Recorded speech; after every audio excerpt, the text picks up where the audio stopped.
Hi there, I'm Simon Cantan, And I'm Dave Higgins.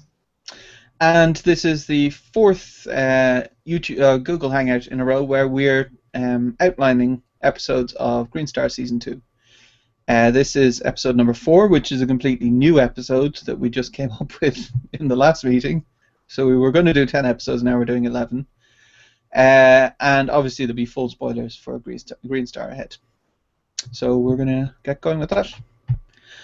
So, the first thing I wanted to mention, Dave, is while I was going over the outline for episode 4, just make sure I'm sharing that properly. Yeah. I noticed that, so Josie, I don't know if you've read through, no, that's episode 2, no wait, so the end of episode 3, they jump away with the madness thing, and then so I thought, well, for episode 4 they're jumping quite a lot in order to go insane. So maybe Vesta, who isn't dim-witted by any means, has put a tracker onto their ship because they keep getting away from her. So at the end of episode 2, because I've finished the first draft, they jump from inside a planet's atmosphere away from Vesta, so she can't track them. Yeah. So if she catches up with them again, she has to have some way of tracking them better because they can just get away with her using some trick again. Yeah. So also in episode 2, she gets annoyed with her science officer and says she never wants to see him again, or if she sees him again, she's going to punch him in the face or kill him or something. So I thought if we introduced a new science officer at the start of episode 3, who's like a really super smart guy, because at the moment on the special crew we have Vesta and we have Julian, who have names. Yeah. No one else has a name. Like, they're just referred to as a helm officer, the science officer, and so on.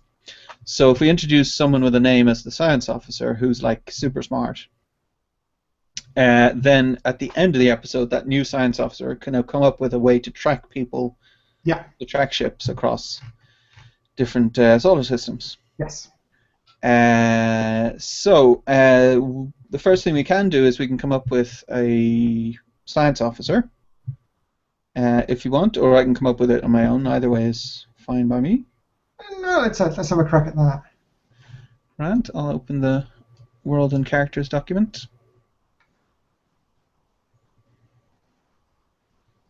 Eventually, hopefully. It's because I got 3 Scrivener files open at the same time. Okay, and I'll share my whole desktop because it's a bit easier. That one. And then it's going crazy. Okay. So, special source. We have Vesta and we have Julian, so we need a name for the new science officer. So I'll bring up the name generator. Any particular nationality we want or anything? I don't think there are any nationalities that we haven't. We want to avoid having one of each nationality potentially. So we've got a relatively racially diverse character set so far. It's starting to look a bit like a Vanity, I guess. I don't know. Possibly, do we want to hit some? Do we want to hit have a second or third person from the same? Yeah. And if we wanted comedy, then there's always sort of someone from Scandinavian country, because Paul is fat and relatively stupid and obnoxious. So I don't know, would it be too cheesy if it was someone who has known Paul for a very long time and they just took different paths? His estranged son or daughter? Oh, that's different. That essentially they were like Paul had buggered off, and they were. This would be before Greenstar, because Greenstar, Paul's on the Greenstar for 10 years. Yeah. The officer has to be at least, well, it could be a Wesley Crusher, but say at least 20. No. I, I don't think we can go for a Wesley Crusher, considering how no. much everyone hates Wesley Crusher. No. Not Will Wheaton, obviously, but the character. Yeah.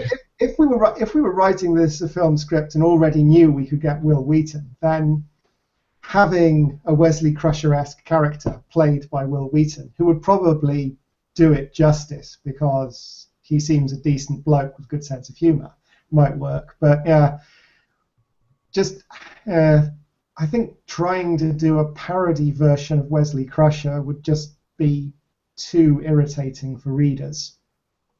Because he's not that far off a comedy character to begin with, because, Yeah. obviously trying to appeal to a teenage audience. So, if we said that it's Paul's son or daughter, do we? Yeah. I wonder. So we've got a lot of strong female characters, I would say. Like the Paul's obviously an idiot, but otherwise the male characters aren't that stupid. Do we want? Mark's fairly solid. Bowley's fairly solid. Yeah, I don't. Yeah, I think we've got a particular gender deficit. So No. I don't think we need to make a political decision on gender. So Just flip a coin, I guess, if you have a coin handy. oh, we could leave the gender option to both on the Scrivener name generator and see what name we get, and then. So if we say Norwegian, yeah, Paul's Norwegian, so say Norwegian. Oh yeah, that's right. The Scrivener name generator doesn't have very many Norwegian names. So maybe we should use an online one instead.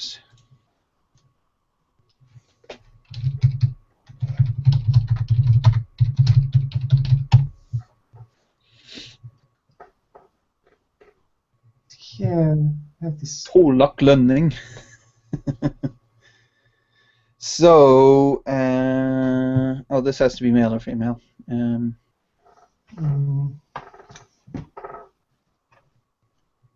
So female, for instance, I can go back and forward, and then we can see.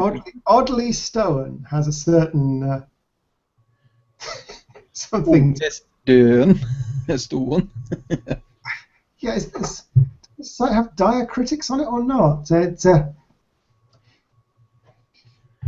Hang on a second. I'm just going to. It's telling me my computer is running very slow, so I'm just seeing what the heck is running. Yeah. Because I don't want the Hangout to become a slideshow again. No. Let's see. I need to upgrade it, but other things take forever. Yeah. It doesn't look that bad. Oh, look at the memory. It's just jumping up. Yeah, something's. Well, Chrome eats memory on a Windows system. Yeah, it's Firefox. It's the Hangout that's taking this. Yeah. Google Drive's using a lot too. But it's not that bad. Anyway, I've closed one of the Scrivener files. And probably started syncing because that always slows everything down for me. Yeah, that's true. I can turn that off. I'll turn off Dropbox. So I don't need it to sync at the moment. Yeah. Anyway, enough of that. Yeah.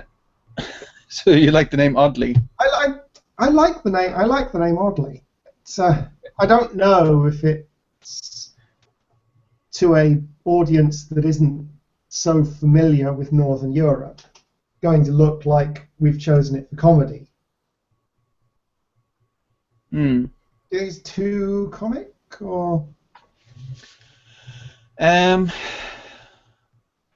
It does. I don't know. It seems like a name you'd see in series of unfortunate events kind of thing. But that's not to say. I mean, Greenstar isn't more or less. Like Greenstar isn't, super serious. So yeah, Audley is fine. I would say if she's if her father is buggered off, I don't even know does he know she exists, or did he leave when she was young, or like I would say Paul probably just left. Yeah, well, I know in Iceland you take whichever parent's name you want, or whichever one is more famous. I'm not so sure about. I mean, Norway, do you get to pick your surname, or is it more bureaucratic? If you're, it's pretty much like in England. Like if the parents are married, there's a lot of hyphenations, and there's also a lot of the father's surname. But if you said you wanted to take the wife's surname, that's fine too. Like there's more in Norway. There's more restrictions on first names that you couldn't name your kid Manchester United Andreasen. Yeah. Or anything like that. It can't be something silly. It has to be a real name. So just looking oddly hammer. So yeah, so oddly obviously is a normal Norwegian name. Yeah. So I would say that I wouldn't say that Paul is married to her mother. So therefore, she would probably take her mother's name, unless they live together for a period of time. Like if they lived together until Audley was 6 or 7, then she'd already be used to using her father's surname, perhaps. So then might decide not to switch because that's her name to her. Yeah. But if Paul just buggered off when she was born, or when she was 2 or something, she probably has her mother's name, I would say. Possibly we should look at it from a plot development perspective. I mean, obviously she's going to know that Paul's her father, but is it the kind of thing you'd mention to anyone, given that he's effectively a wanted terrorist? That's true. So yeah, if you were sort of saying if your name was Elsif bin Laden, would you necessarily sort of be able to get onto an American battleship? Because I see the American military, so I'm. But they would do a background check. I mean, the American military would do a background check and find out you were related to Osama bin Laden. Well, yeah, there's getting in, and there's getting all the way through basic training, advanced training, and making it top service. So I'm not thinking necessarily whether you'd be able to pass the background check. It's more whether you'd be able to put up with the fact that you'd get fragged pretty much constantly through basic about being the daughter of a terrorist. Whereas if you've got a different surname, the security are going to know, but the other recruits aren't going to know necessarily. So, how about this then? If Audley was calling herself, or her mother was calling her Andreasen, and then she changed her name when she joined Burger Supreme. Yeah. by default or whatever the future equivalent is. She could then change it to Ingensen, which means no one's son in Norwegian. Yeah. So she's essentially saying, I'm not his child. So oddly Ingensen would kind of make sense, but then oddly Ingensen, but she's really Andreasen. Yeah.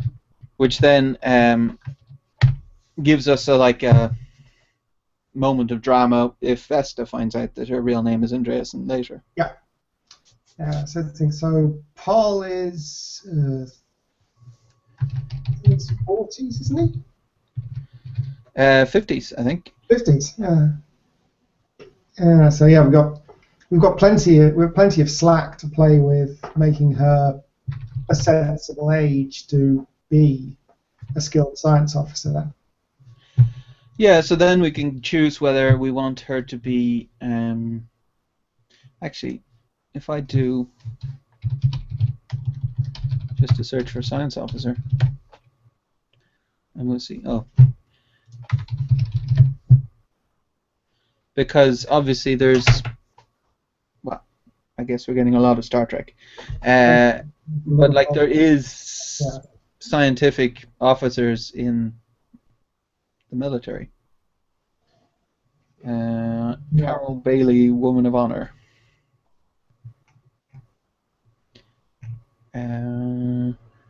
We should probably I should put up what Paul looks like and then go for someone who looks like they could be his daughter.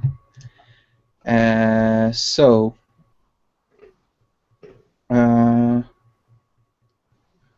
white or mixed race at least, and then it's kind of difficult because he's got grey hair to know what hair colour he had. Let's think. Norwegian stock is blonde and brunette. A bit brunette. Not too dark, I think. Depends on how much it's mixed over the next 1,000 years.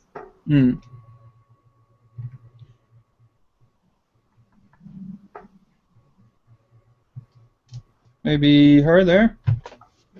A Norwegian female woman, soldier, army, military, professional. That works.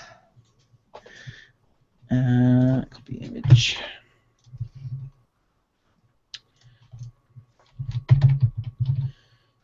And then she looks to be, I don't know, maybe early 20s, I'd guess. I'd say mid, but yeah. Yeah, mid 20s, early to mid 20s, like 24. Say something like that. And actually, it would be quite funny if she was a super genius because Paul is a frickin' idiot. Yeah. That was sort of where I was going with linking it to Paul, so the contrast. So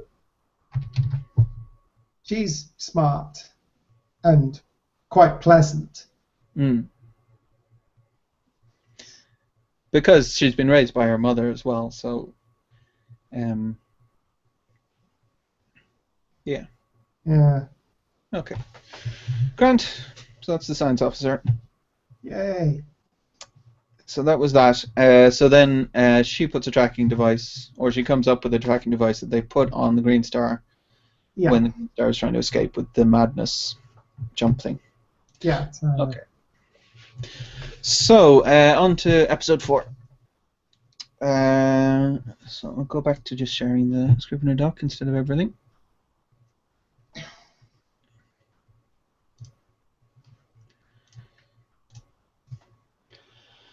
So I came up with different. So I looked up paranoid schizophrenia, and I came up with different things that people that were mildly funny things that people could be experiencing. So Josie hears voices telling her to do things. So in particular, in the outline, they keep telling her she needs more fresh air. Yeah. And fresh air involves going outside, which obviously would be fatal. Yeah. I in was space. I was thinking about that, and we established in episode 1 that Topic can do other voices. So that it's Topic telling her to. Well, not necessarily Topic telling her to do everything, but some of it. Potentially, I was thinking, do we want some of it to be Topic pretending to be other people? Or is it just a little bit too convenient for him to work out what people's madnesses are? Well, what could be funny is, so at the end of this episode, they then take 2 days to cool out in the cabin. Yeah. If Josie is wondering if she's sane and she comes out of the cabin and then Topic is whispering things to her, on, like, whispering things to her, pretending to be the voices in her head. Yeah. But she works out pretty quickly that it's Topic. Yeah. That would be quite funny. Because then, it's Topic being an manipulative idiot again. Because if he isn't trying to make her kill herself, he can pretty much say anything. So pretending to be someone else and trying to convince her to sort of turn all of the furniture in her cabin upside down or whatever else he comes up with, as long as it isn't dangerous. Like, what he could be trying is to get the shackles off again. But there would be a difference between the voices in her head and him whispering from the speakers, so she'd figure it out pretty quickly. Yeah. So what if... I should open it again, hang on. I had the document for episode 5 open. So what if Josie realizes it early, and she goes, yes, I will obey the voices in my head that are telling me to take off the shackles, goes down to Topic's AI core, puts her hand on the shackles, and then goes, nah, I gotcha. Like she was teasing Topic about the fact that he thinks it's about to work, and she knows all along.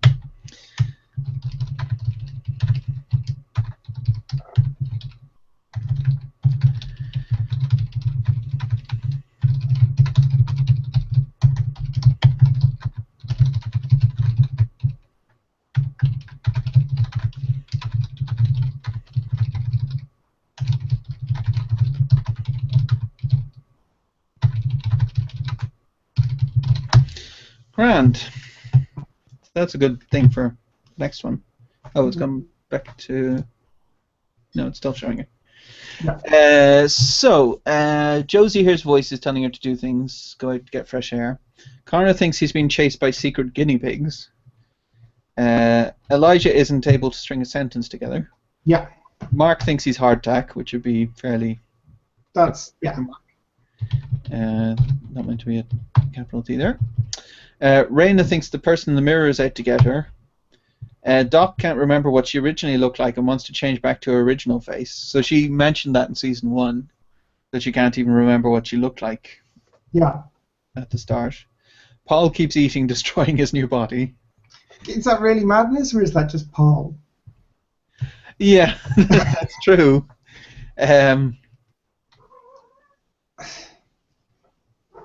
I mean, he's going back to his original body, albeit looking for younger, but he's going to end up overweight anyway, I would think.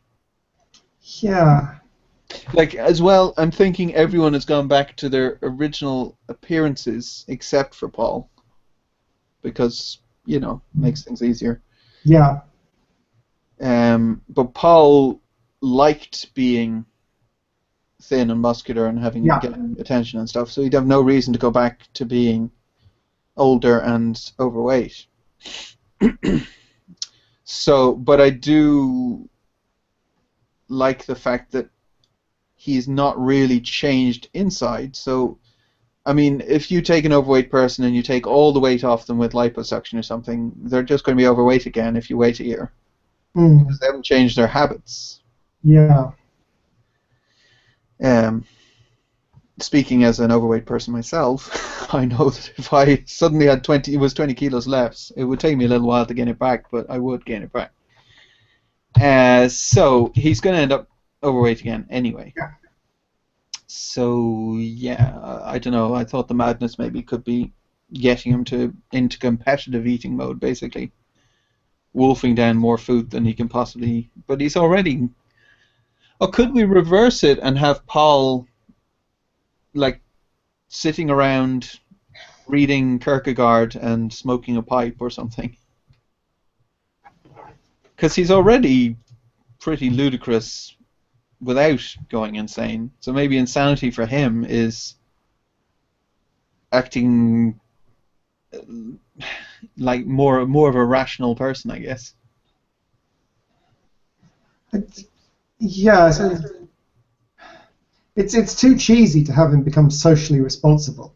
Yeah. No, I was thinking more. So he thinks that he's acting intelligently, but he doesn't understand a single word of the philosophy book he's reading or whatever. Yeah, yeah. They quoting philosophy without understanding it. That could be funny. So how about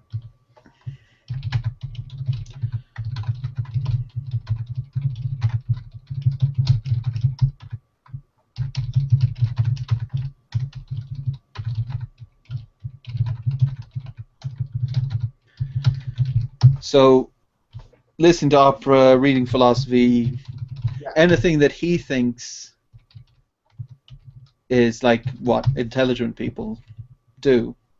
Yeah. But like not really getting into it at all.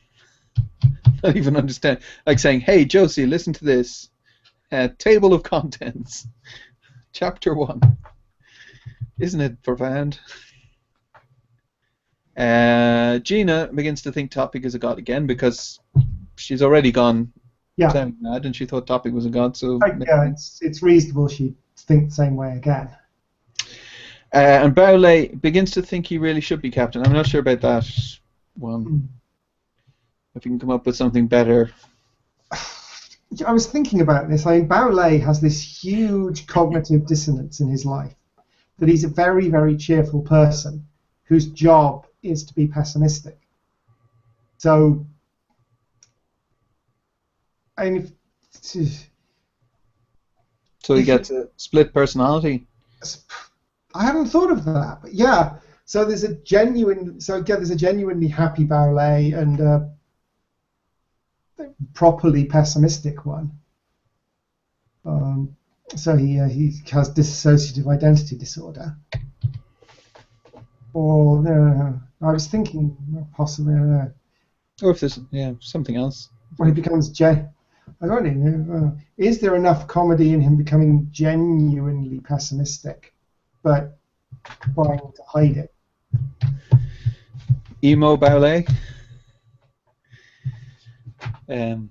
Or goth Baule.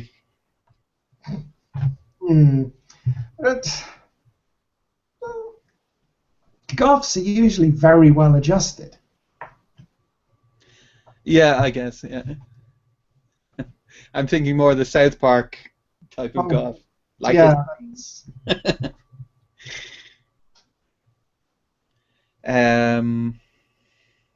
or could he get confused or whatever and switch?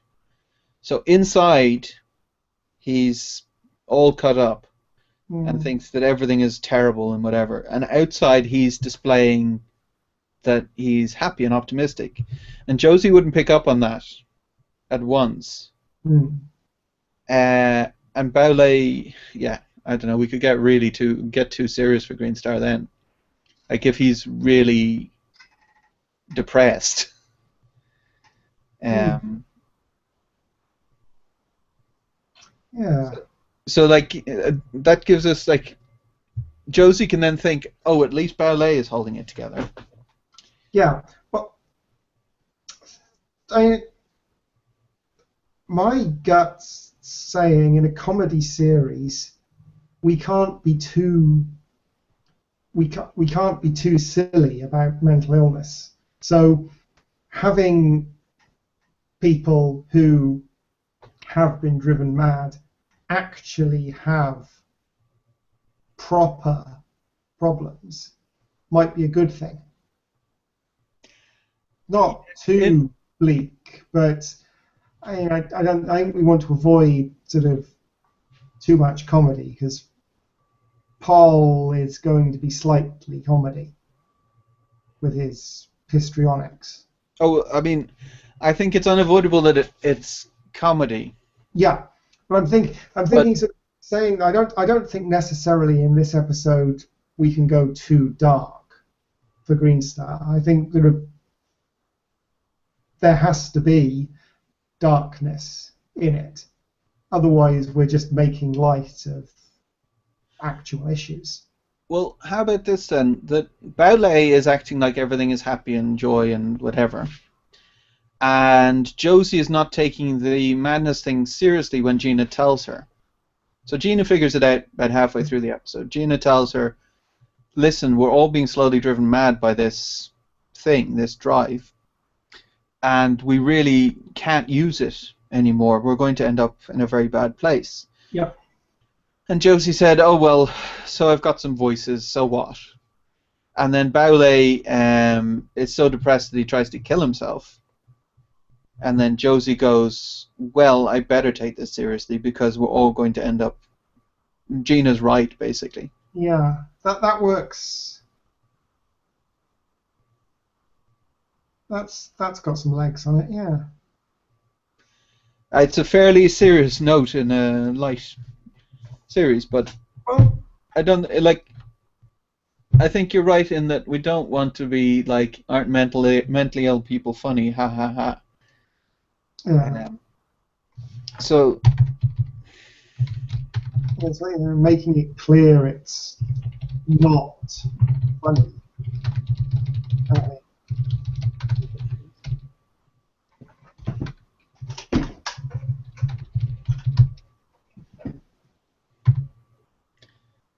as well, though, like I think it's a very fine line to walk because we don't want to be making fun of the mentally ill, but we also don't want people to go, holy smokes, where did that come from? That came out of nowhere. Like, yeah. Here I am reading a comedy series and suddenly it's about suicidal depression. Yeah. But I think it's worth attempting, and we'll see how it comes across. If it comes out as too out of place for the tone of the series, then we can dial it back, come up with something different. And the great thing is that this episode isn't part of the arc. Mm. And there's nothing in this episode that's critical at the moment for setting up other things, really. So if we do have to pull it and start again and make some major changes, it's not going to hold up the rest of the series so much. So we can. Yeah, I mean, I would say that if so, things have happened in episode 1 and 2 as I write them that are then informing the rest of the season. Yeah. So it could well happen that I write episode 4 and there's some monumental discovery about one of the characters or something that then informs things, but we'll see. Like, I don't think it's worth taking risks with writing. There's no point in playing it too safe. Definitely not. Okay, so that's all their Yeah. afflictions. So Josie's hearing voices. Yeah. The special finds them again, so they flee again. So they find them because they got the tracker thing, but Josie and the rest of them don't know that. Yes. The voices in Josie's head go from a whisper to a normal voice. Yeah. Josie asks if the special can catch them after 2 jumps. The topic says the only limit on how far the special can jump is their supply of blue streakium and the randomness of their destination. The further out they get, the more star systems they could have jumped to. So I wondered if blue streakium could have like a what you call it? Signature. No. So the further out you get, the more I don't know why my mind is going blank. The further out you get, the more it costs. So 1 light year costs 1 gram of blue streakium, but 2 light years costs 4 grams, and 3 light years costs 10 grams, and you know that it's exponential use of blue streakium. So the distance is jumped. Yeah. So then the special can chase them, and if they jump, so their only limit is the insanity. Yeah. So they can jump further and further. I was going to say as well though that red flashium has a distance limit on it, because otherwise they could jump 100 light years away or something, and that only counts as one increment of madness. Yeah. So maybe red streakium has like a 20 light year limit or something, or red flashium, sorry. Yeah, what's how big is a galaxy in light years? Let me Google that. Probably pick a number that's vaguely in scale. Because if we go 20 light years, and we're bound to be the first person who looks into the maths and go, but that means they can get to the Greater Magellanic Cloud, and they can just hide in that. So why are they just running? The Milky Way is only 100,000 light years in diameter. So it's a small galaxy compared to others. So tens of light years is kind of insignificant for escaping the galaxy. So yeah. Mm. So 20 light years isn't a ridiculously large length on the galactic scale. And so yeah. Okay, the current method is by using blue streakium. Its use is exponential. I'm going to stop doing that. What? I just tried to scroll your screen. Oh, I can share if you want to see the. I'm just typing in the World doc instead of. Where is it there? Instead of in the episode. Yeah. So its use is exponential for each jump.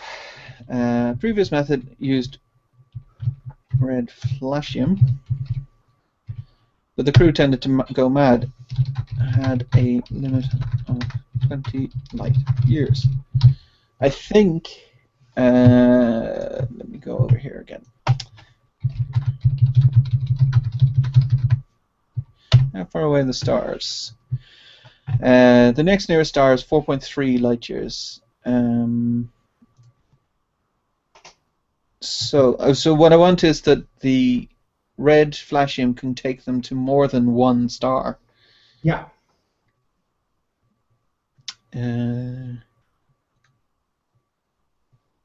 How far away are the stars?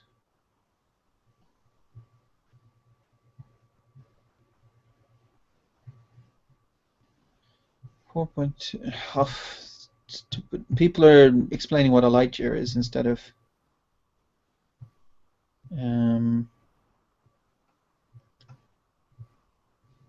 How far is the closest star? Yeah, it's just telling me about Proxima Centauri over and over. I had a book when I was a teenager that had like a nice graphic of the closest stars and how far away they were. So essentially what I want is to put some restrictions on it so that it's not unlimited, or they can just get away.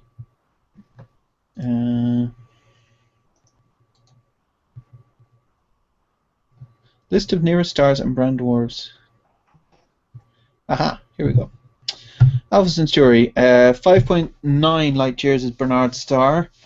6.5 is Lumen 16. 6.2 is Wise. 0.85, yeah, a lot of numbers. Wolf 359 is 7.8 approximately. Lalande, then Sirius, then. So let's see. So within 20 light years, there's about 54 stars, or red or dwarf stars. So that's, if we went for 10 light years, within 10 light years of Earth, there is approximately 9 stars.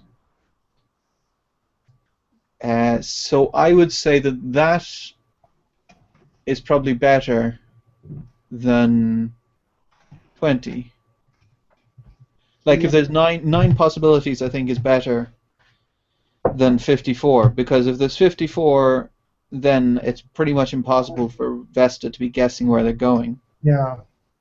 But if there's 9, she could get lucky with 9. It's when she then gets lucky 3 times in a row that Josie's going to go, well, that's not luck. She knows where we're going. Yeah. I would say. Yeah. Oh, it stopped. Oh, there we go. So, if I go back to the episode. So, red flashium, which is 10 light year limit. Was there something else? No, I think that was it. 10 light year limit. So, this blue streakium use is exponential. So if they get far enough away, it'll cost so much blue streakium that Vesta can't follow them. Yeah. But the limit is 10. Oh yeah, that was right.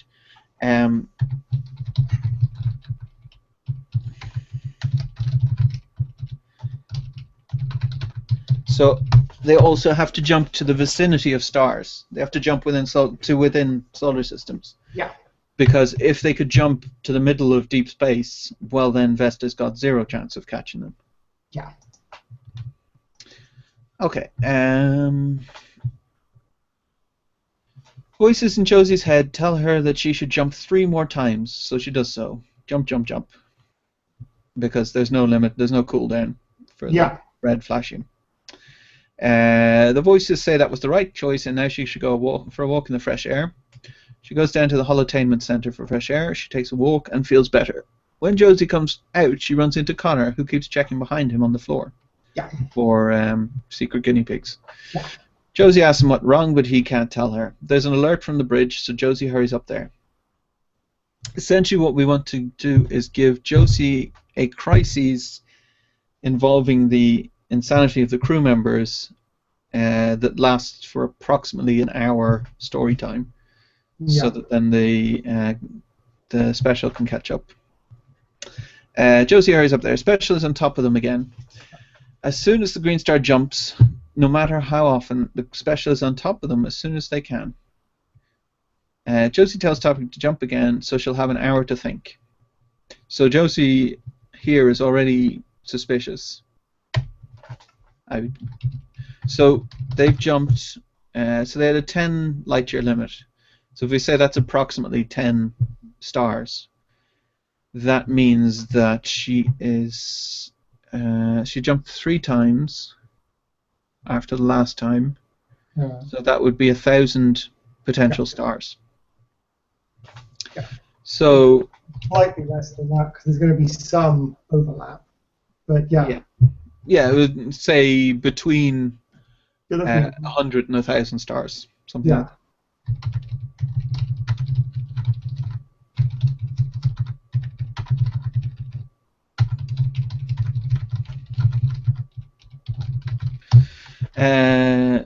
Josie tells Topic to jump again, so she'll have an hour to think. So now, anyway. They jump into another empty system. So I wondered about that. So, do we want them to encounter any aliens? Not necessarily that they're going to go down to the planet, but they notice alien races or something along the way. Or we just want them to jump. Like, they could just mention in passing, oh, I see that this planet has life here. And mark it on the map or something like that. We could drop in a reference to something we're setting up, like sort of they get a scan of the planet and realize that there are some aliens who look a lot like dolphins on the planet. Yeah? That it's like a drug setup?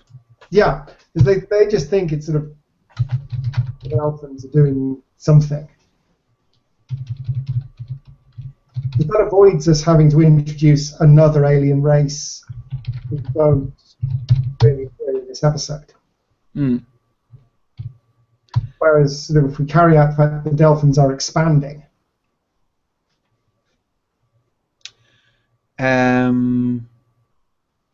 Would it be interesting to have the dolphins and the calamari working together as the two alien races that are now spacebound apart from humans? Yeah. So the calamari have tried to use military force, and it didn't work. Yeah. I guess it's too soon, really, for the calamari. So the dolphins could be saying, don't try and beat them militarily because the humans had these great weapons and stuff. How about we beat them from within by making them all drug addicted? Yeah. Something like that going on in the background is good. I don't necessarily think we want to put enough in this episode to... How about there's a Delphin drug planet and a calamari warship circling around it, but they don't stop for long enough to find out what's actually going on? That works. Yeah, because they're obviously going to have conferences, and having a conference away from their home planets makes a lot of sense.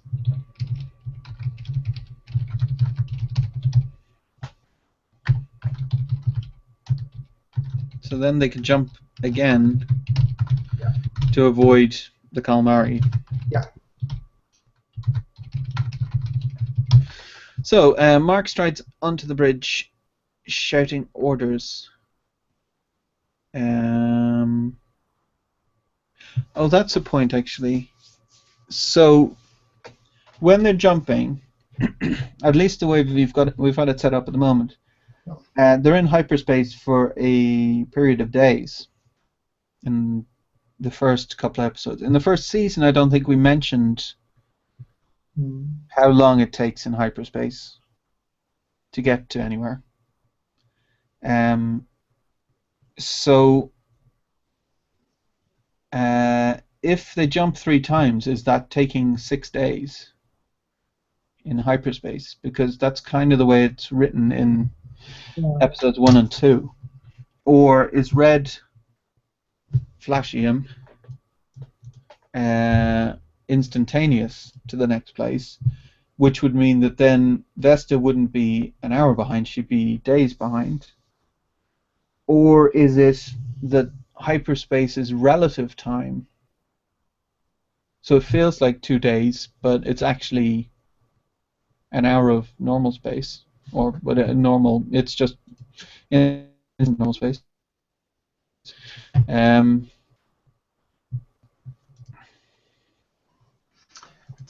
Well, if Vesta's trekking, then she needs to be able to get from where she is to where she thinks the Greenstar is enough to appear before the Greenstar jumps again. Otherwise, she's not going to pop up all the time. So if it's taking her several days to hyperspace jump, she's going to hyperspace jump to where she thinks the Greenstar is, and the Greenstar will have jumped off to somewhere completely different in those couple of days. So it can't involve, as the Greenstar can jump pretty much straight away, the time for Vesta to get a new lock on the tracker, work out where they're going, and get there has to be an hour or so.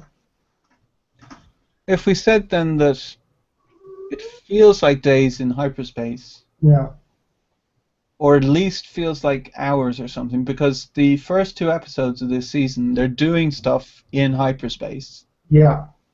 So while they're in hyperspace, they're making stuff or fixing stuff or whatever. Yeah. So they need to be in hyperspace for a certain period of time.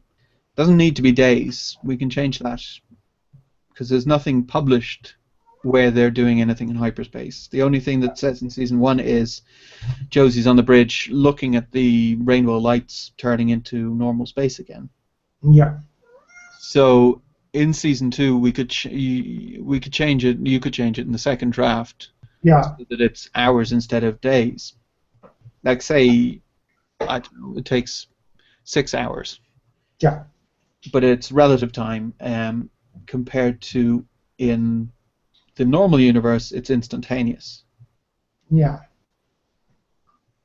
That would give enough time that at least something can happen in hyperspace, but it's not like you can completely like come up with an amazing battle plan or anything. You can just have a meeting or fix something quickly or something like that. Yeah. Okay.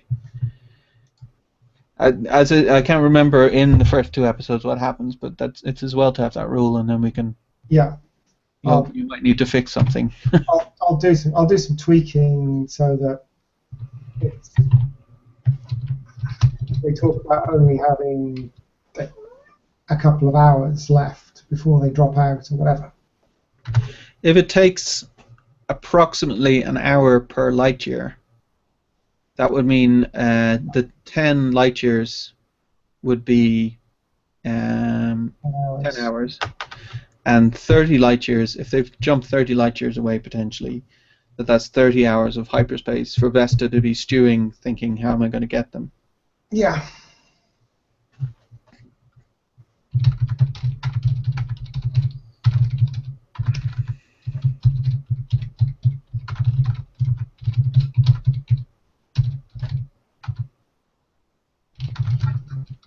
Okay.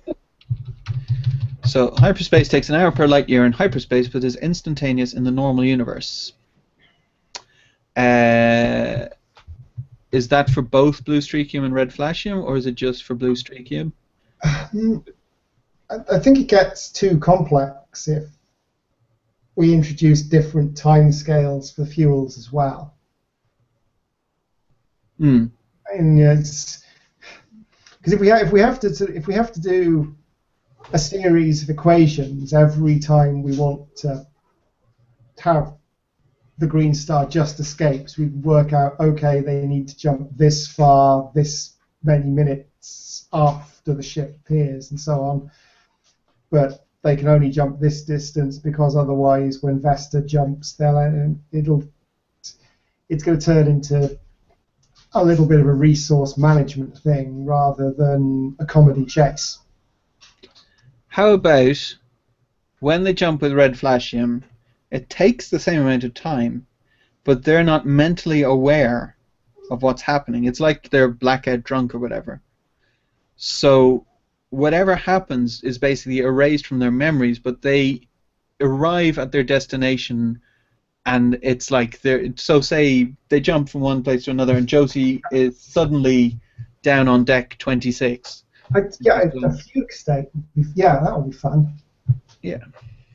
Because we can do things with that potentially in later episodes if we come up with a cool thing to have happened.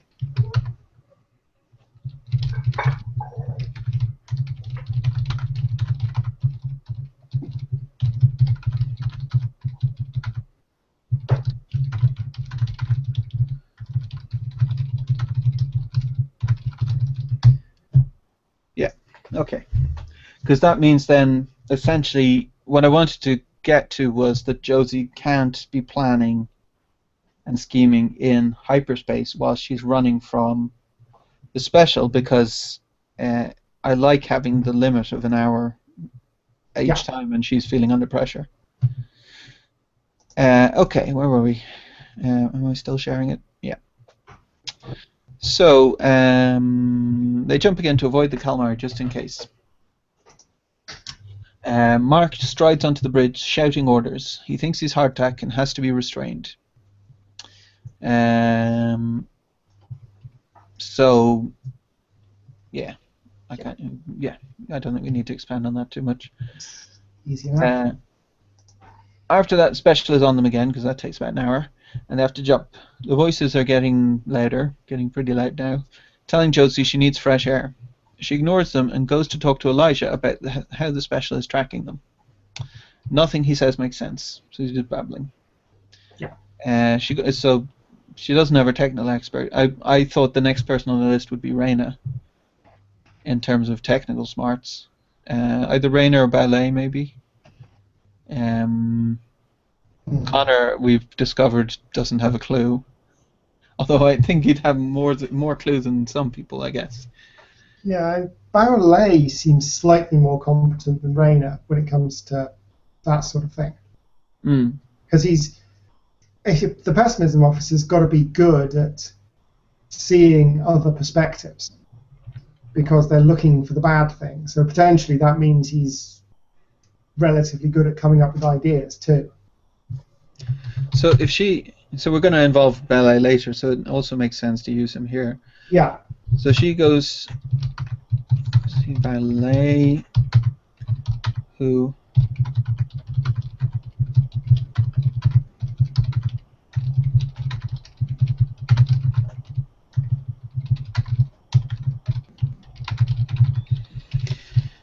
seems really positive and says to find a solution.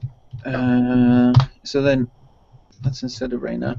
I didn't even like the Raina not liking the woman in the mirror thing anyway. It's not that strong an idea. The Ballet thing is better. So Gina finds Josie. Gina says that they're all slowly going mad. Topic is annoyed that she's found out. Gina says that Josie needs to find out where there's blue streaking before they all lose their minds. Topic says they need to get to the med bay. They run down there and find Doc with a weird mix of faces. So a long nose and two different eyes and whatever. She wants to change back to her original face but can't work out what it was. Josie tries to calm... Huh? Once they're in the med bay, the scene makes sense, but I was wondering why Topic would tell them they need to do it. Well, I was figuring she was like smashing stuff up and whatever, but... Yeah. If she's bashing stuff up, so she's actually in danger, then yeah, he would have to intervene. So yeah, that works. Yep. Or if we don't want to do Topic saying it, I mean we've got so far we've got Josie, we've got Connor, we've got Elijah, we've got Mark. Mark's restrained. Yeah, Mark's restrained now. Ballet, and Gina. So if Raina could come and say, you need to get down to the med bay. Yeah. Or we can just have Topic do it, either way.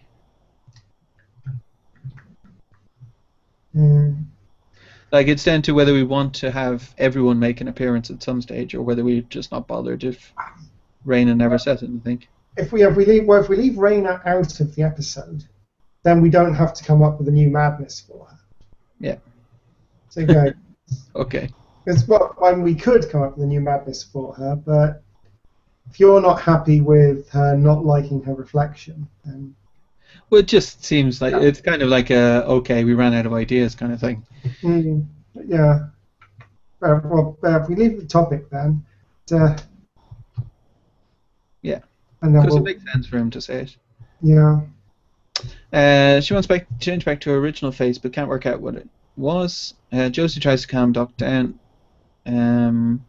Potentially, so Mark's restrained in his cabin. Maybe he's sedated because he's gone crazy. Yeah. In terms of like maybe hurting himself or something. So if they then sedated Doc as well, that then the crew is slowly being whittled down, basically. Yeah.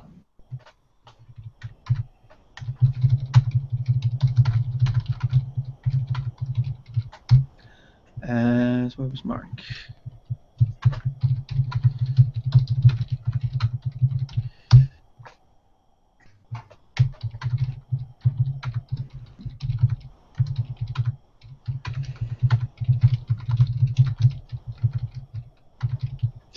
Oh, do they have like suspended animation on the Greenstar? We haven't mentioned it at all, but Suspended animation as a technology is most commonly seen with things that don't have FTL drives. Because usually you get either the FTL drive for getting places or suspended animation and fire a refrigerator full of colonists out into space and defrost them at the other end. Yeah. So if we've got lots of fast ways of traveling, it's less likely that they'd have invented suspended animation as well. Yeah. On the other hand, it's a comedy series, so we could have suspended animation if we wanted, but then we'd have suspended animation. And would it be funny if they don't have suspended animation, so they just stick people in the freezer, because we've already established that they can bring Josie back to life from being frozen in space. So they go, check out our suspended animation suite, and it's a chest freezer. Yeah. Anyway, but I don't think we need to use that now. I'm just saying, like. Yeah, I'm wary of introducing technology just for an episode, because then sort of by the time we get to season 5, if we hit problems where, well, how do we come up with a challenge because they've got this technology from series 2 that it's too late to unpublish. So yeah, so if we them having proper suspended animation if they don't need it for the episode. Yeah. So it was important. Like I was just going to say, like he could be on a machine that's just like got an IV and a sedation thing, or he could be in like suspended animation. But then suspended animation, the madness won't be wearing off. Whereas if he's sedated, presumably it is. Yeah. Yeah. So sedation makes sense. Okay, so we were down here somewhere. Yeah, they sedate her. So they sedate Doc in her cabin just like Mark. So new alerts, the special is after them again. The next jump will take them beyond human space. Supposedly the special shouldn't follow them. For reasons. Like I was trying to come up with... So there's two things we could do. Either they work out what the tracking device is and they remove it. So Barley might potentially figure it out or something.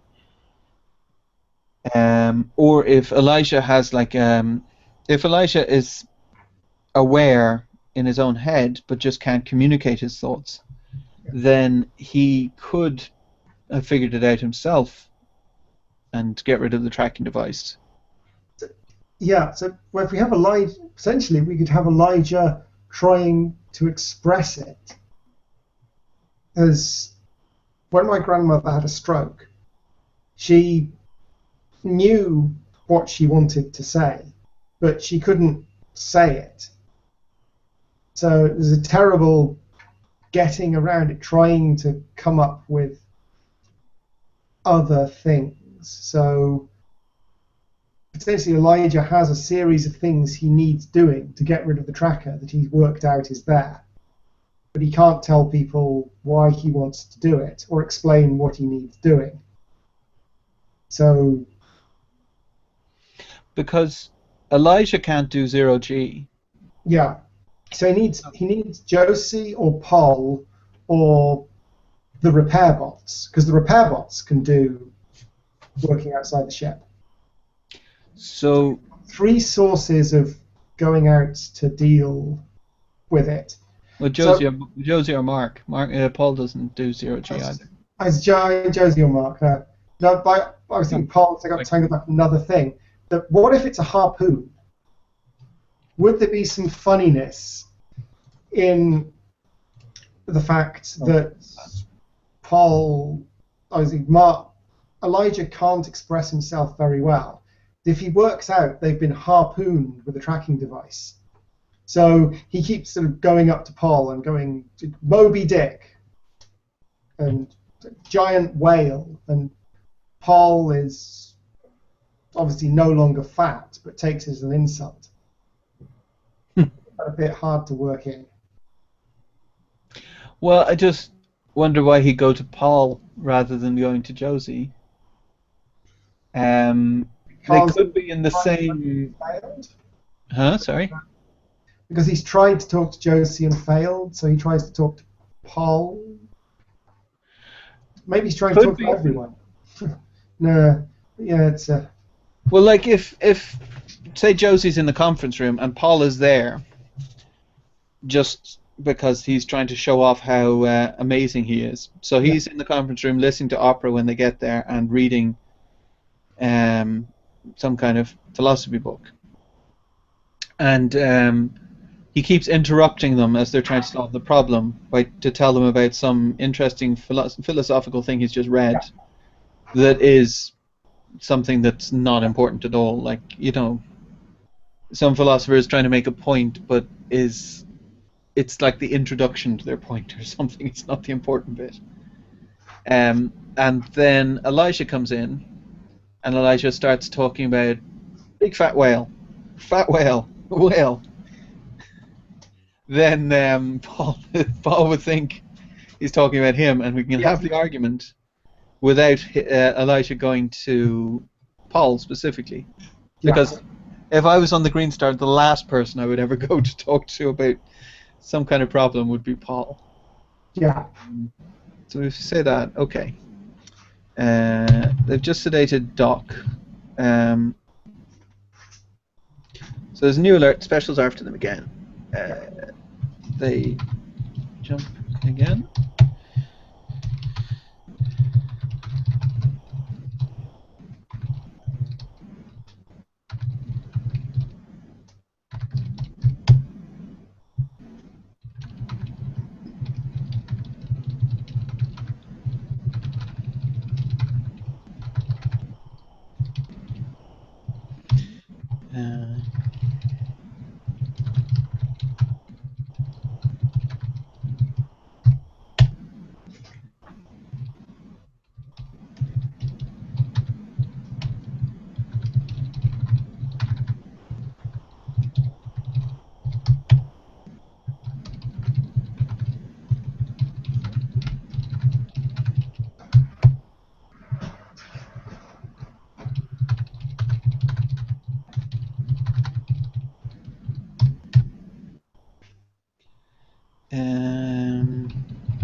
So, essentially what we said. Josie goes. They jump again to get away from the special because it's been about an hour. Josie goes to the conference room about late. Paul's there listening to opera and reading a book on philosophy. He interrupts him with irrelevant quotes. Elijah arrives shouting about a big fat whale. Paul thinks he's talking about him. They figure out he means a harpoon. Elijah shows them where on the hull it is. Josie goes out and removes it. The next jump will take them beyond human space.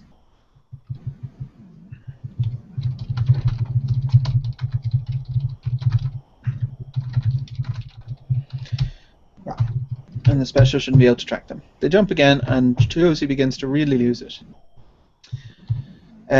Gina takes matters into her own hands and scans for blue streakium. So this is where maybe the ballet thing starts to come into it. So if ballet is going to kill himself, then potentially Topic's shackles take effect. Yeah.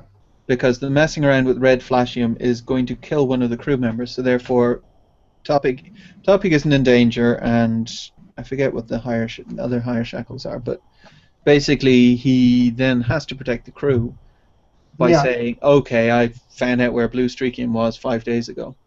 Yeah, Bay thinking, or 2 days ago, or whatever. It used to be a Bay orders: protect the crew, protect other living creatures, protect himself. Yeah. Protect himself, protect living creatures, protect the crew. Bay orders. Yeah. So yeah, if he's not in danger, he would have to protect the crew. Mm.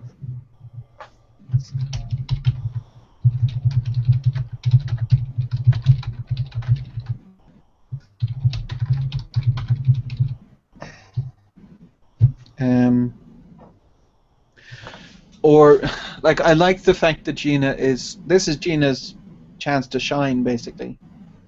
Yeah. So if Gina was the one that realized, so Gina runs up and went, I knew there was something wrong with Ballet. You need to come to his cabin, he's locked himself in, or something like that. Yeah.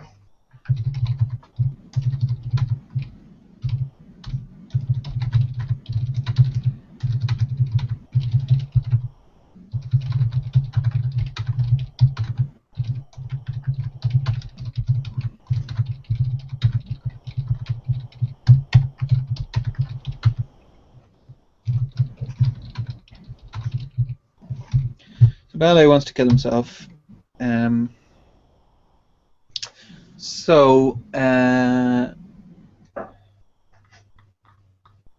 So Josie is feeling the same way, pretty much. I mean, she's thinking she wants to go out in the fresh air the whole time.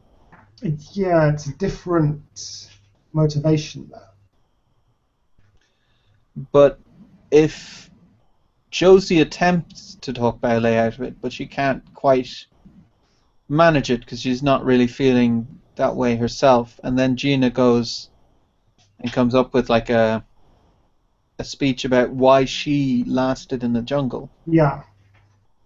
Why she kept going for 5 years. Yeah, that works.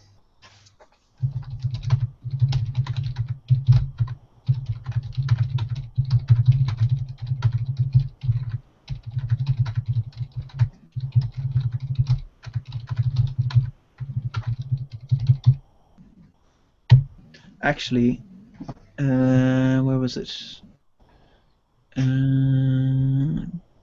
Josie goes out and removes it.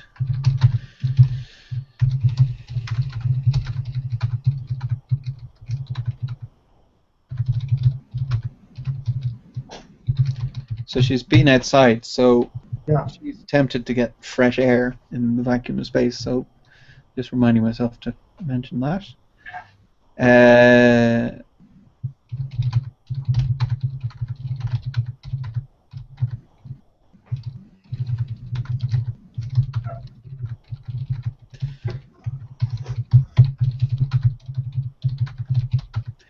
So they set out Ballet.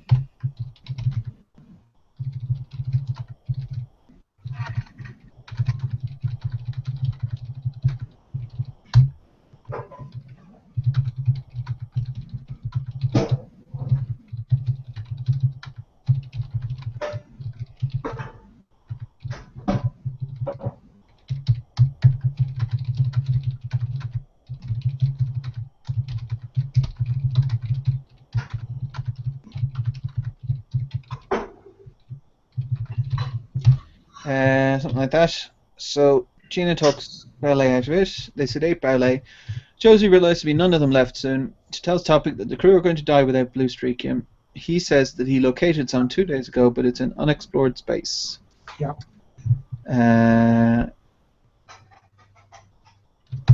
Josie manages to hold on to her sanity long enough to get back to the bridge. They jump to the Blue Streakium. It takes 2 more jumps. Yeah. So Josie isn't sure she can trust the display when it shows shows ships filling the skies. The others all see it too. Maybe just Gina and Josie are left. Yeah, because I suppose you've got Raina, but we haven't mentioned Raina all episode, so having her pop up at this point wouldn't work. But are people going to wonder where she is? Because we're kind of going through the crew, and then Josie's not thinking of Raina at all.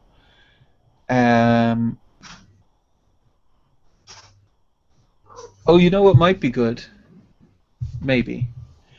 Is if they... So if they mention it, if they say... so let's just run down the list. So Josie's there. Connor is being chased by secret guinea pigs, so he's off somewhere in the hiding somewhere. Elijah can't string a sentence together, but he could potentially be there.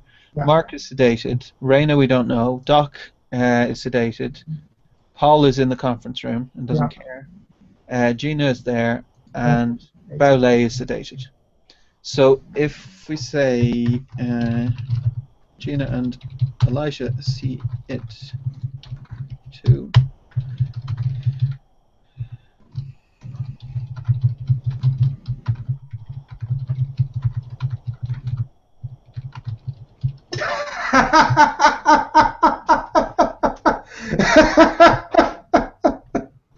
Something like that.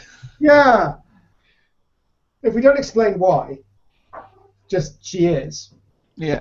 Then if we need an explanation later, we can come up with a reason why she was doing it. But yeah, that makes sense. It's in the duct. It's right on top of us. So that would then, if someone, for a potential reader out there who then goes, what the hell, why isn't Raina anywhere? For potentially then they'll go, oh, that's where she's been the whole time. Might be a good little thing for them. Yeah. Well, I think we got a decent plan there. Yeah, that works.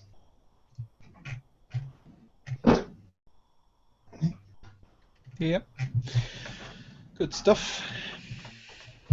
I don't think there was anything else then for that episode, so I'll stop broadcasting unless there's anything.